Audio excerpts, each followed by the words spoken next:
नमस्कार दोस्तों, मैं हूँ दिव्य ज्योति और आज हम बात करेंगे कि difference between yoga and other exercise. सबसे पहले जानते हैं कि योगा में क्या क्या होता है। अकॉर्डिंग टू पतंजलि योगा सूत्र, योगा में होता है यम, नियम, आसन, प्राणायाम, प्रत्याहार, धारणा, ध्यान एंड समाधि, और इसमें रहता है सत्क्रिया। तो अदर एक्सरसाइज में देखते हैं कि जो भी जितना सारा एक्सरसाइज है या गेम्स है वो अदर एक्सरसाइज में आते हैं। नेक्स्ट आते हैं कि योगा करने के लिए सिर्फ आप एक मैट में आप इसका क्रिया कर सकते हैं।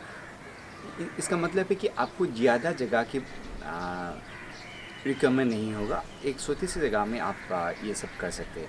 लेकिन जो अदर एक्सरसाइज है या अदर गेम्स है, इसके लिए आप एक इक्विपमेंट की ज़रूरत होता है, या आप दूसरे एक कुछ ग्राउंड की ज़रूरत होता है, या दूसरे कुछ प्ले ग्राउंड की वगैरह वगैरह। तो नेक्स्ट आते हैं योगा में जो आसन का पार्ट है, उस आसन का पार्ट का बहुत सारा बेनिफिट है। मुद्रा होता है, मेडिटेशन होता है, इस सब में योगा के सब में एक बहुत बेनिफिट रहता है। लेकिन अदर जो एक्सरसाइज है उसमें ज़्यादा आपको बेनिफिट मिलेगा, ऐसा कोई बात नहीं है। नेक्स्ट आते हैं योगा के ज़रिए आपका जो शरीर का इंटरनल ग्लैंड ऑर्गन है, ये सब कुछ स्टिमुलेट होता है, यानी आप यानी सही तरीके से इसका काम करता है, वो रेगुलेट होता है। लेकिन ये सिर्फ अदर एक्सरसाइज या अदर खेलकूद में ये दिखाई नहीं देता है।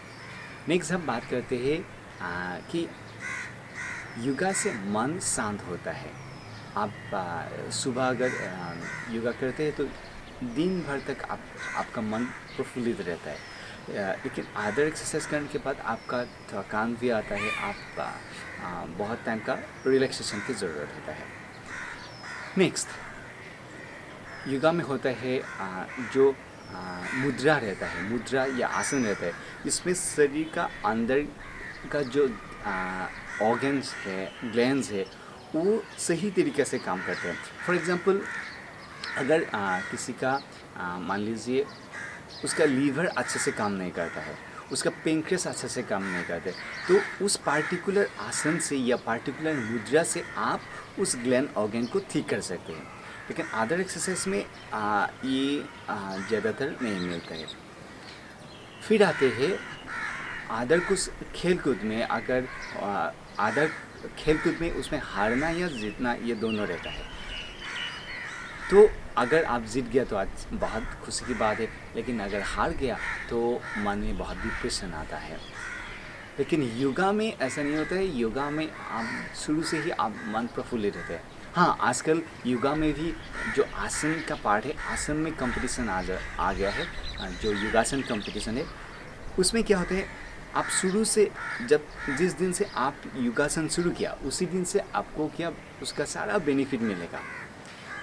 फिर आपको यह उस कंपटीशन में हारना या जीतना में इतना फ़र्क नहीं होगा, क्योंकि आप पहले से उसका बेनिफिट आपको मिल रहा है। जो आसन आप कर रहे हैं, रेगुलर प्रैक्टिस कर रहे हैं, तो उसका बेनिफिट तो आपको मिल ही रहा है। तो इसलिए उसमें हारना जीतना इतना इतना आपको दिल में नहीं लगता है। नेक्स्ट आते हैं एक मोस्ट इम्पॉर्टेंट बात है, जो भी फील्ड में आप है, जो भी फील्ड में अगर उसमें सक्सेस पाने सकते हैं, आप कुछ खेलकूद में हो या कुछ एक्टिंग वगैरह, सिंगिंग हो गया, या आप कुछ ऑफिस में हो गया, कोई भी अगर सेक्टर में है, अगर आप उसमें सक्सेस पाना चाहते हैं तो सबसे पहले बहुत सारे चीज़ें लगते हैं, लेकिन उसमें मेन इम्पोर्टेंट है कि आपका फोकस और आपका कंसंट्रेशन या आपका डिटर्मिनेशन, ये चीज़ें आपको बहुत मायने रखते हैं। तो योगा से आप ये सभी को आप हासिल कर सकते हैं योगा से, और आप उस फील्ड में आप सक्सेस पा सकते हैं। नेक्स्ट आते हैं योगा में जो मेडिटेशन पार्ट है, वो तो कमाल का ही है। आप सभी जानते हैं जो भी आदमी मानसिक विकारग्रस्त होता है, तो योगा के ज़रिए आप वो ठीक कर सकते हैं। मतलब योगा को आप ऐसे ट्रीटमेंट के ज़रिए भी आप ले सकते हैं, फिटनेस जरिए ले सकते, एज ए ट्रीटमेंट ले सकते। तो योगा का बेनिफिट बहुत खुश है। तो आप शुरू कीजिए और योगा का भरपूर फ़ायदा लीजिए। Thank you. अगर आप इस चैनल में नया है तो सब्सक्राइब कीजिए, अगर वीडियो को अच्छा लगा तो लाइक कीजिए।